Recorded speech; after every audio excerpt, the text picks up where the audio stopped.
Assalamualaikum warahmatullahi wabarakatuh. Innal hamdalillah nahmaduhu wa nasta'inuhu wa nastaghfiruh. Wa na'udzu billahi min syururi anfusina wa min sayyiati a'malina. Man yahdihillahu fala mudilla lahu wa man yudlil fala hadiya lahu. Asyhadu an la ilaha illallah wahdahu la syarika lah wa asyhadu anna Muhammadan abduhu wa rasuluh. Amma ba'd. Yang terhormat para dewan juri yang arif dan bijaksana, yang saya hormati para hadirin dimanapun kalian berada, yang senyumannya selalu membuat dunia berwarna. Alhamdulillah, segala puji bagi Allah Subhanahu wa Ta'ala yang telah memberikan kita rahmat dan taufiknya sehingga kita dapat berkumpul bukan karena kebetulan, melainkan bagian dalam skenario-nya. Salawat serta salam senantiasa kita curahkan kepada junjungan kita Nabi Muhammad SAW. Semoga kita termasuk umat yang mendapatkan syafaat kelak di yaumul qiyamah. Amin. Hadirin rahimakumullah, izinkanlah saya mengawali dengan kalimat sederhana. Saat ini manusia telah menciptakan teknologi yang luar biasa.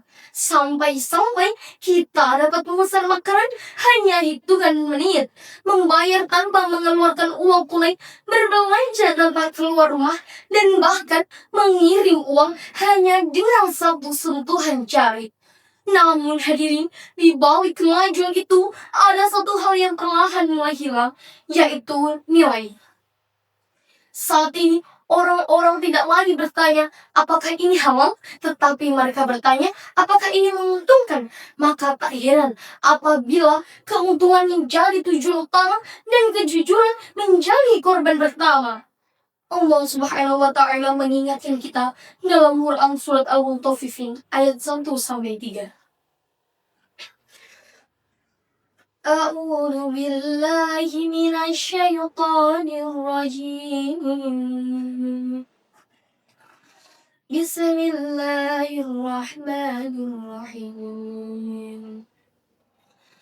Wailul lil mutaffifin alladzina idza qalu 'alan nasi yastawfun wa idza kaluhum aw wazanuhum yusirun.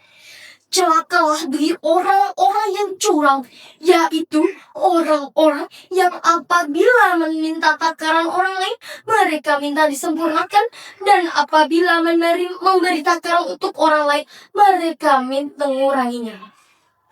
Quran surat Al-Mutaffifin ayat 1-3. Hadirin rahimakumullah, ayat ini menarik. Allah tidak langsung berbicara tentang pencurian besar, tetapi Allah berbicara tentang mengurangi sedikit timbangan, bahkan mengurangi sedikit kejujuran. Karena kesalahan besar berawal dari tindakan kecil yang dianggap biasa. Hadirin rahimakumullah, coba perhatikan saat ini ada berapa banyak orang yang berkata, cuma Rp1.000, cuma pinjam sebentar. Kalimat cuma itulah yang perlahan menghapus rasa takut kita kepada Allah Subhanahu wa Ta'ala. Padahal korupsi miliaran rupiah berawal dari menganggap remeh Rp1.000. Hadirin rahimakumullah, lembaga anti korupsi dan berbagai survei integritas Indonesia berulang kali menunjukkan bahwa praktek ketidakjujuran berawal dari tindakan kecil yang dianggap biasa, seperti memanipulasi laporan, menyalahgunakan fasilitas, atau bahkan mengabaikan aturan. Dan ketika tindakan ini dibiarkan, maka akan berkembang menjadi tindakan yang lebih besar. Maka dari itu, Islam tidak hanya memperbaiki sistem ekonominya, tetapi juga memperbaiki manusianya. Imam Syafi'i pernah berkata, "Laukana nasi kulluhum shadiqin wastaghnahu." Seandainya semua manusianya bersifat jujur, maka hakim tidak banyak dibutuhkan. Mengapa? Karena akar persoalan ekonomi bukan kurangnya uang. Hadirin rahimakumullah, Lalu, bagaimana cara memperbaiki ekonomi Islam? Bukan dimulai dari perusahaan besar, tetapi dimulai dari tindakan kecil. Saat menjadi bendahara pos, jujur saat berjual secara daring, tidak melebih-lebihkan barang. Karena ekonomi Islam tidak hanya hidup di bank syariah. Ekonomi Islam hidup di kantin sekolah, di koperasi, di pasar, di rumah, bahkan di dompet kita sendiri.